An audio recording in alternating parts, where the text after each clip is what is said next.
Welcome back to The Explainer. So, have you ever noticed this kind of weird paradox in your life? It seems like the more of a good thing we have, the less we actually enjoy it. I mean, we live in this absolutely incredible era, right?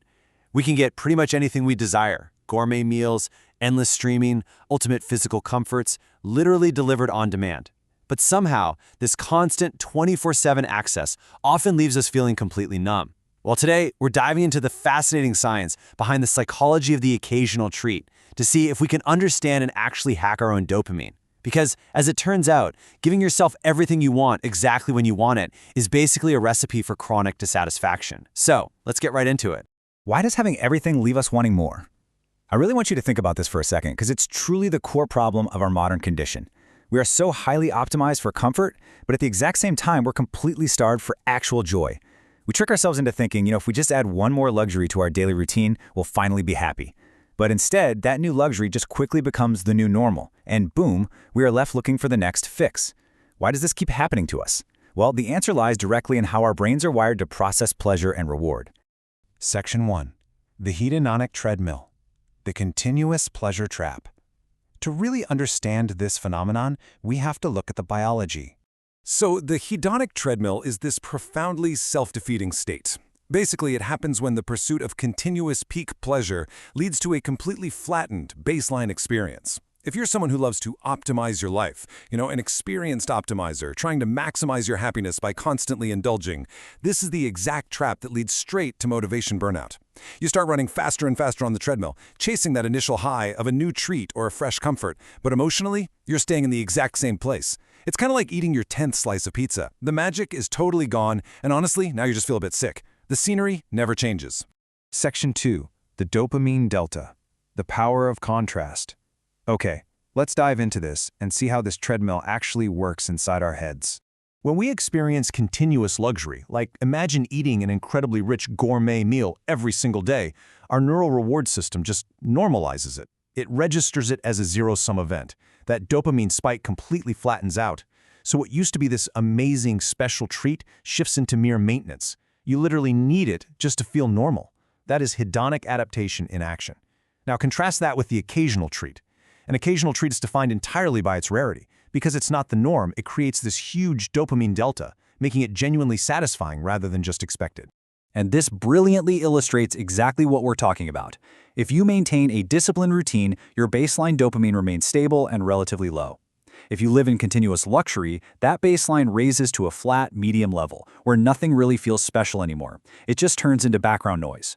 But look at what happens when you shift suddenly from that low, disciplined routine to a rare indulgence. You get a massive dopamine release. That sudden shift, that upward leap, that is the delta. The contrast itself is what actually creates the feeling of intense joy. But here's the catch.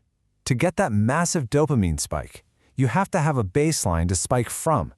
The source material uses a really wonderful metaphor for this. They call it tending to the garden. This refers to the functional, disciplined baseline routine that is absolutely required to amplify a neural reward.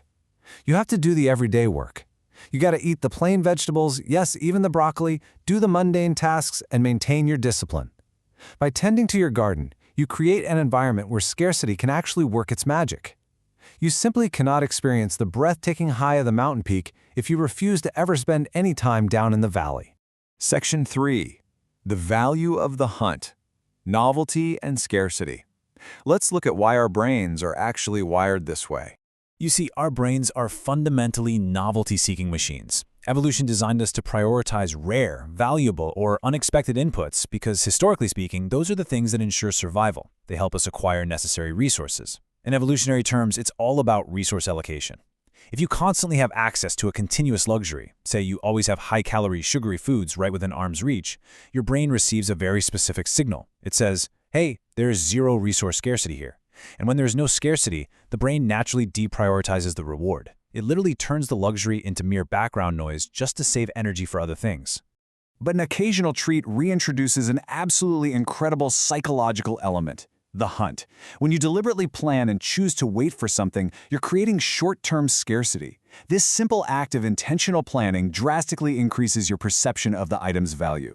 In fact, research actually shows that the anticipation leading up to the treat is often just as rewarding as the consumption itself. No joke, you are actively participating in your own joy just by building up to it.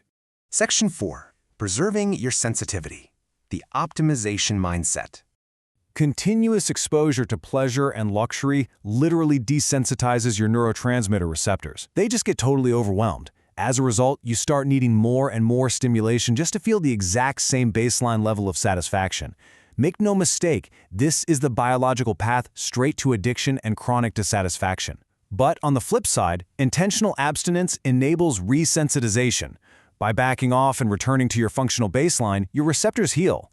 Then, when the treat does finally arrive, it lands with absolute maximum impact and genuine satisfaction. Now, what's really interesting about this is how it ties into a fascinating biological concept called hormesis. Hormesis is a situation where a low dose of a stressor actually produces a highly beneficial effect. In our context, this beneficial resensitization of the reward system is achieved through that exact intentional abstinence and discipline baseline we just talked about. It's essentially controlled restriction acting as a positive stressor. By managing this, you are effectively optimizing the ratio of effort to reward, guaranteeing that true joy is always a possibility for you. Section 5. Mastering True Satisfaction. Let's put it all together to see how you can reclaim your joy.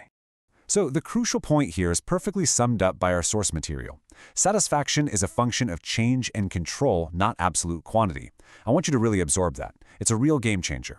It is not about the sheer absolute quantity of luxury or pleasure you can cram into your day. It is entirely about the contrast. By intentionally restricting a pleasure, you retain total control over your dopamine sensitivity. This is the ultimate tool for the focused learner. You ensure that your experience of the world doesn't degrade into some dull gray baseline, but remains incredibly vibrant, dynamic, and capable of yielding profound, genuine joy. So I want to leave you with a bit of a provocative question to chew on. What pleasure will you intentionally restrict today to reclaim your joy? Think about the everyday luxuries you probably take for granted. Is it your fancy morning coffee? Your endless social media scrolling, maybe your evening dessert? Try pulling back. Tend to the garden, build up that anticipation, and allow your brain's reward system to beautifully reset. The next time you indulge, it won't just be maintenance. It'll be a true, explosive, joyful reward. Thank you so much for joining me on this explainer. Now go out there and take control of your dopamine today.